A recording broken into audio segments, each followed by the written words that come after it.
Just a quick update video. We're going to be looking at various things like a bank that can't transfer money. We've got flight issues, as you would imagine, but they're not insurmountable, I think. And I'm going to finish with a little video from my daughter who was trying to explain to me on Google Maps how to get to my house from SM Mall, which is very nearby. So stick around to the end for that one, because I'm a bit more confused than I was before. Okay, so let's get on with it. Let's dive into what we've got today.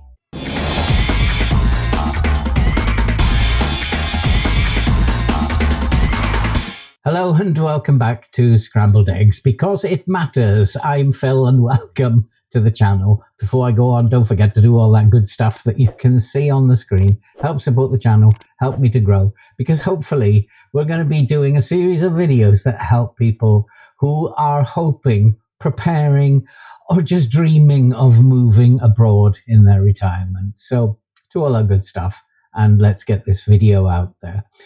But before I go on, I was talking to somebody, an older gentleman in the supermarket the other day, and he was actually saying to me that, well, you know, you are very brave just moving abroad. And I probed a little bit deeper and asked him, is it something that you want to do? And he said, I couldn't do it myself. And I tried to get out of him why he couldn't do it. And all it kept coming out was that, everything could go wrong. Everything he could possibly think of could go wrong. And I actually asked him at the end of all this, I said to him, well, are you actually happy living your life here in the UK? And he said to me, he turned to me and he said, no, I'm actually as miserable as sin. And I kind of looked at him and I said to him, well, isn't that something that's gone wrong? And maybe your life is telling you it's time to change.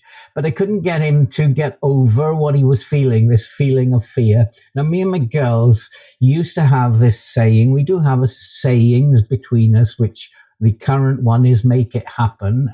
And I am making it happen. And I encourage the girls to do whatever they want and to make it happen. It doesn't happen by itself. So we had a previous saying, which was feel the fear and do it anyway. It comes from an old book by Sue Townsend.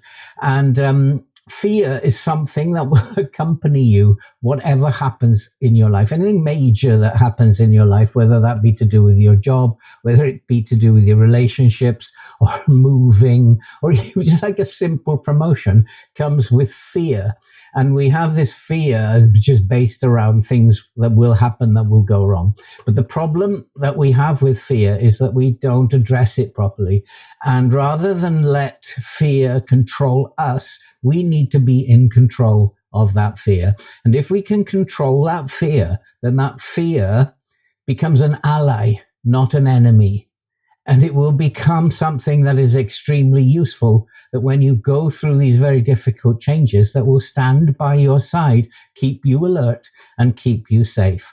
Yes, things will go wrong. Any major change in your life, things will go wrong. But if you actually control the fear of things going wrong, then you're in a much better position. And as I said, it will stand by you and serve you rather than oppose you. But my most difficult period, I think, is going to be before I leave. And there are several things that are occurring. There's always problems here in the UK. I don't know why organizations, or what I call disorganizations, feel like they want to make your life difficult all the time. For example, when I contacted the DWP, I asked them about the proof of life. And he said, yeah. And I said, well, how often do you send out the proof of life? He said, well, I think it's about every 2 years. And I said, well, you can't be more specific than that, because, or do I have to wait until you suspend my pension payments and then have to get in touch with you? And he actually said to me, well, I guess if you call us, then we can send it out online. And I said to him, well, why don't you do it online, just as standard, and then people will get it through their email and they can go and get the form completed and send it to you. Uh, I guess he said it's probably a good idea, but we don't do it that way. So I'm kind of like thinking, yeah, let's make life as difficult as we can, shall we? And I think I thought to myself, okay, these organizations, they seem to want us to move into the digital world. The government wants us in this digital world desperately, and then does everything by letter themselves. Come on, guys, get a grip. Let's get with the modern world. I'm 68. If I can do it, you can. And then there was the other pension company. I know it's only a small pension. It's only about 50 quid that goes in my bank every month, but that will cover a lot of expenses out in the Philippines. And so I called them as well, and I explained to them what was happening. And they were very nice, very, very nice. And I asked them about the proof of life as well. And the girl I spoke to didn't have any idea what I was talking about. So I explained to her. Oh, yeah, she said. And I asked her, so how often do you send them out? Because I said when I was in Vietnam, I didn't get it. And then you suspended my account after my bank had suspended my account because I didn't tell them either. I couldn't tell them either. She said, oh, yeah, well, you wanted, when you called us, you said you wanted some correspondence by email. So I said, well, that would be fine. That would be a lot easier. I said, how often will you send out these proof of lives then? Well, I actually don't know the answer to that. She said, bear with me, I'll go and ask my supervisor. So then she came back and she said, well, I don't know really. Nobody seems to know here. So I think it's just based on how often you call us. So I said, okay, so if I call you every year and just say, hi, I'm still alive, that probably will do the job then. Yeah, just call us every so often and we'll know. So, okay, we can do it that way. I then said, you've got the email address, have you? Because I did say that I wanted it done by email if it was possible. And she said, well, looking at, no, we don't. I said, well, I've given you the email address before. And so I had to give her the email address again. And this is something I am coming across constantly. And I'm not quite sure what's going on in the UK anymore.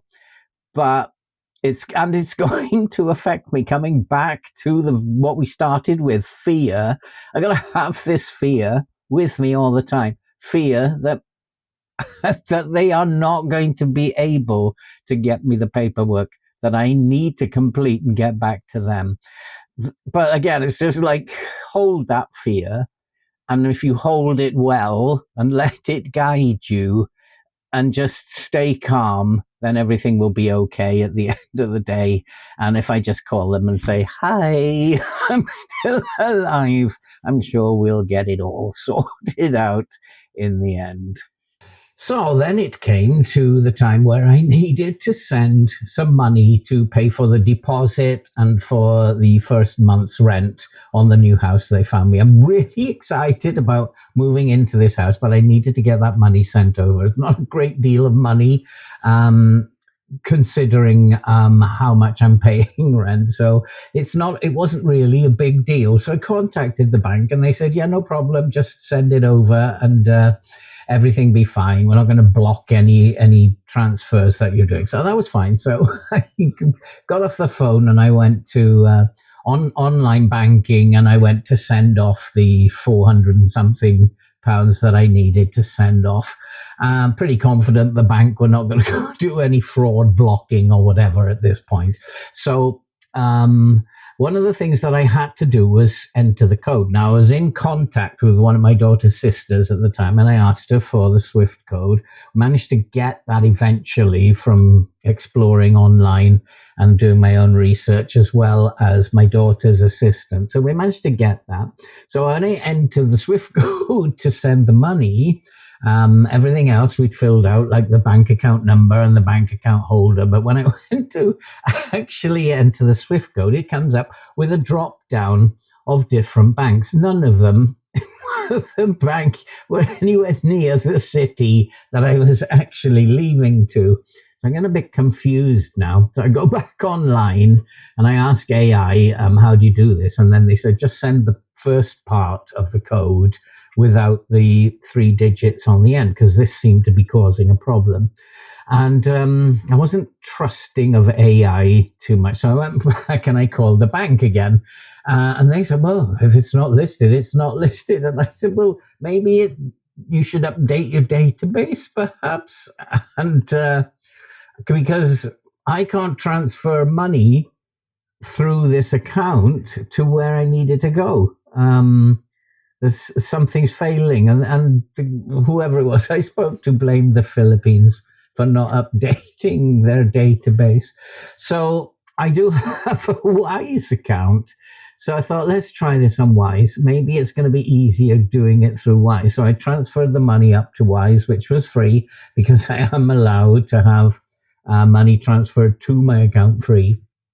And then I thought, let's send it from Wise. There won't be a charge because I have 2 transactions every month free. So I did a little test. I decided I was going to send £10 over, and and we'll see what happens. They asked me 4 questions. They asked me for the account holder. They asked me for the name of the account holder. They asked me for the name of the bank and the city of the bank. When I entered all those things, I was quite surprised. That's all they needed.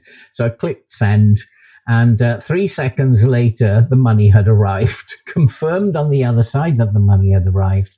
And so I then transferred the money that I needed to send to Wise and successfully made that transaction within about 5 seconds from my Wise account.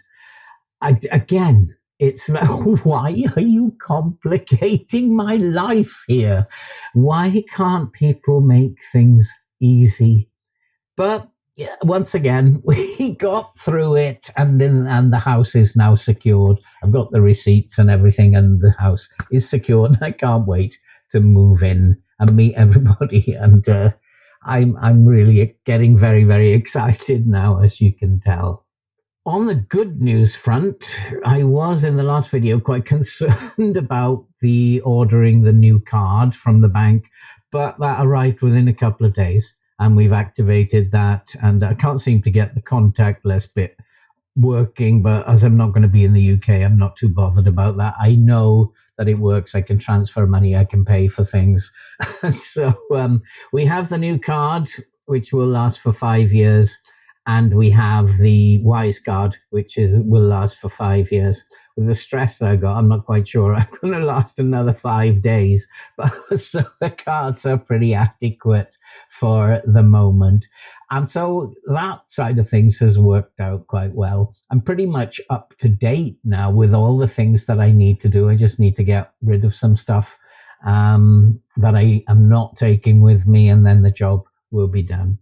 And then the last thing that I need to worry about is flights, because some orange baboon who lives across the other side of the pond is causing real problems throughout the world at the moment. And because of him, flights are being rescheduled, cancelled in some cases, in places that are far away beyond where his little ego war is actually going on.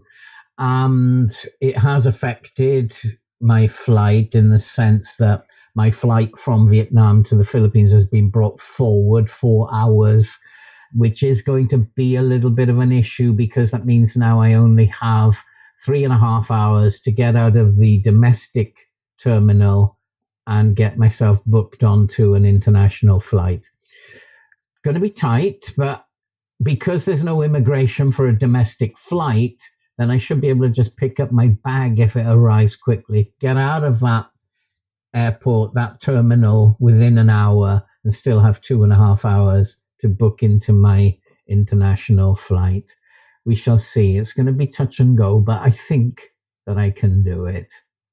And then finally today, we're going to take a look at this little video that my daughter Marvel put together for me, which is directions on how to get to my house from SM Mall. And well, let's go straight to it. Okay, let's go. So where are we then? So this is SM Batangas. Going there is my house. Oh, that's the mall. Okay, So I know where the mall go is. Go straight. Yeah. There is. Yep, I'm with you so This far. one is the Holy Trinity Church. Yep. Going there is Eddie's house. Well, let's This not is go the back. parking area. So we need to go here. So Okay. this is the so side we're back at this. yeah, okay. City Mall. Okay. And then you just have to go straight. Go straight. We're doing a lot of go straight. Right side. Okay. Because you know the jeepney coming from my district. Yeah, I'm with you so far. Always let's not go back. Goes from my district okay. to here. Okay. Yes. And there is a way. So this there is a going way. to the city to man's house. This is the let's go. This is behind the let's not go back to the mall. The SMCD Batangas. This is the parking area. Okay. So this one goes where? How did we get there? Parking area for jeepneys going to Dave's house. Okay. So here is the way. I'm for with you people, so far. This is where you live. No, that's not where I live. Walk. I would do a walk. Well, where is it? I don't know. You're showing me. Either. Wait a minute. I think it's going here. Okay, let's go there. Where's that? I have no idea. You tell me. Wait, let me search. Okay, let's search. Let me search. Probably Google Maps. Where can I search? Will be useful when I get there. Hey. What? What are you doing? So let me see. Where are we now? I think this one. Where are we? Oh. Yeah, that's it. That's it. That's my house. Yeah, this is the house, right? Yeah, that's the one. Yes, this is the house. Bless you, child. I absolutely adore those three girls. I love them to bits, and they're being so helpful to me. I absolutely adore all three of them, and I cannot wait to see them again. Cannot wait. They brighten up my life. They bring joy into my life. And we're going to call this video a day here. Thank you so much for watching. This has been Scrambled Eggs because it matters. And I'm Phil. Don't forget, do all that good stuff on the screen. Help the channel to grow. This series, of course, is focusing on my move to the Philippines. And my advice to people who are moving to the Philippines or to any other country is feel the fear, do it anyway, because fear is your friend, not your enemy, and will keep you safe. Don't stay stuck. Thank you so much for watching. Stay safe, be strong. We'll see you in the next video.